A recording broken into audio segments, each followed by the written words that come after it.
Hello there, it's Coaster Review here.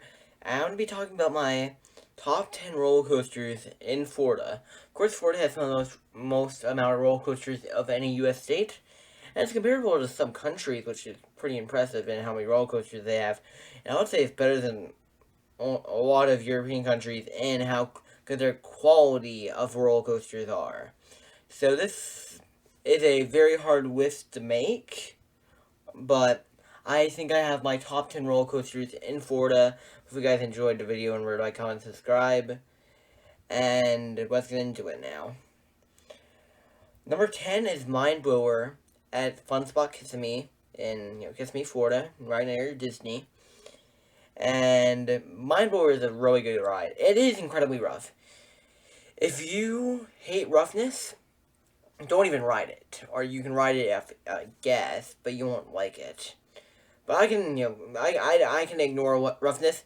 And this ride is incredibly rough, but it has some of the best airtime, some very phenomenal airtime, which I can't overlook. It also has a very cool inversion at the beginning and a very good first drop.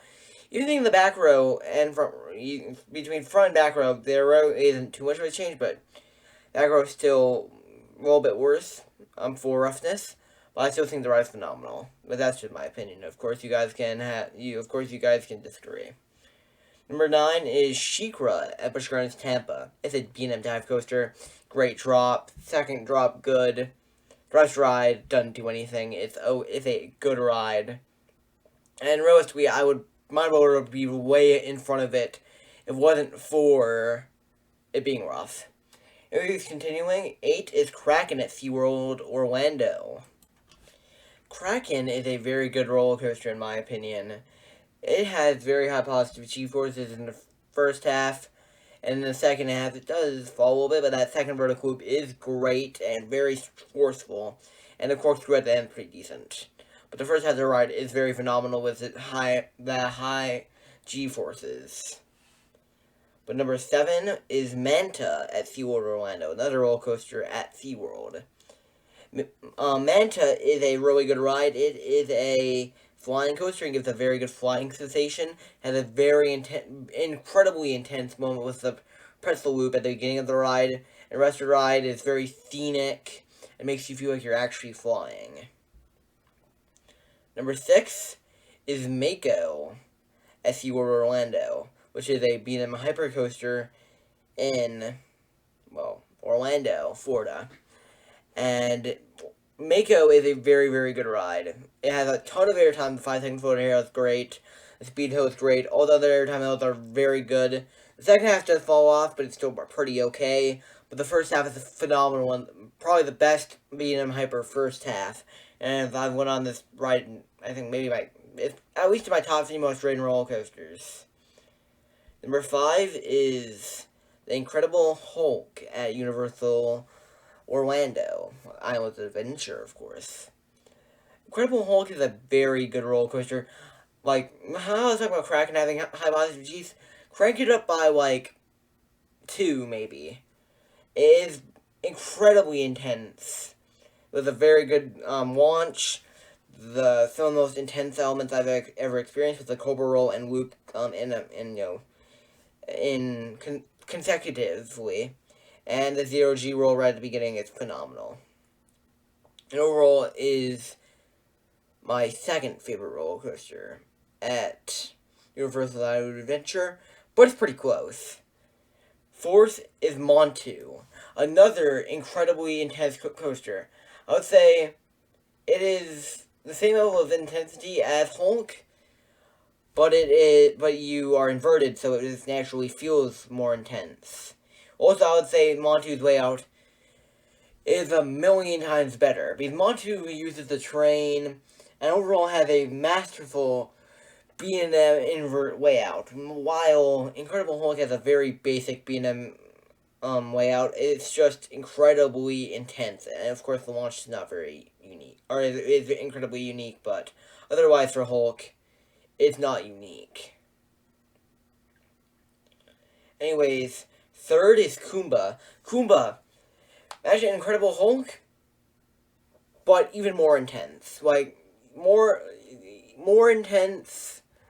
enough more intenseness, I guess, I made up a word, I'm pretty sure, than Hulk to go over Montu, because Montu, I'd say, is probably it's like a little bit better than Hulk in intensity. Well, the ride is incredibly intense, and Night Rides are phenomenal. While with Hulk, it falls off after the mid-course. After mid-course, it sucks. I'm just gonna be honest, it sucks. But the first half's phenomenal. But with Kumba, the first half is phenomenal. Not a little bit worse than Hulk's, I would say. And the second half is phenomenal. Unlike Hulk. Hulk sucks in the second half. Kumba keeps all of its speed from the first half and just flies through all the final two inversions and the helix at the end. Number 2 is Velocicoaster at Universal's Island of Adventure, which is currently in my top 10 coasters, not top 5.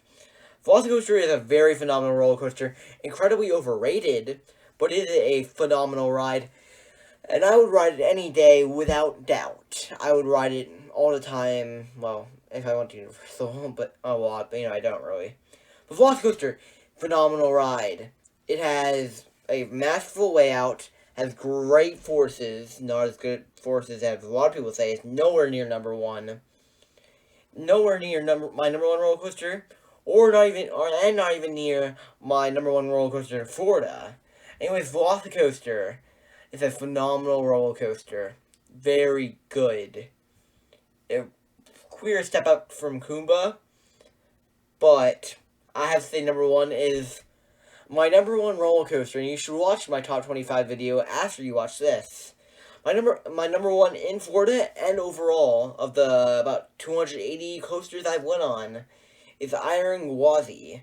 Iron Gwazi, of course, is a Rocky Mountain Construction's RMC coaster, and it's just phenomenal. Even better layout than Velocicoaster, executes its layout 100 times better than Velocicoaster in my opinion, with it having strong ejector airtime, being incredibly intense with the rapid consecutive airtime hills, and just intense elements, wild, intense elements. And really, Iron Gwazi almost has everything you would want on a, RMC coaster. Intensity, probably the most intense RMC that RMC's made. If I've experienced Thatcher, might be a little bit more. But Iron Gwazi is just phenomenal. It is quintessential roller coaster, I guess. It's phenomenal. And, of course, by far, my number 1. I would say, Skill Engine is close, but not very close. In my overall. And Velocicoaster is nowhere near. Velocicoaster is my number 8 or 7, I don't remember exactly. Still a great ride, Velocicoaster is. But Iron Gwazi is 100 million times better.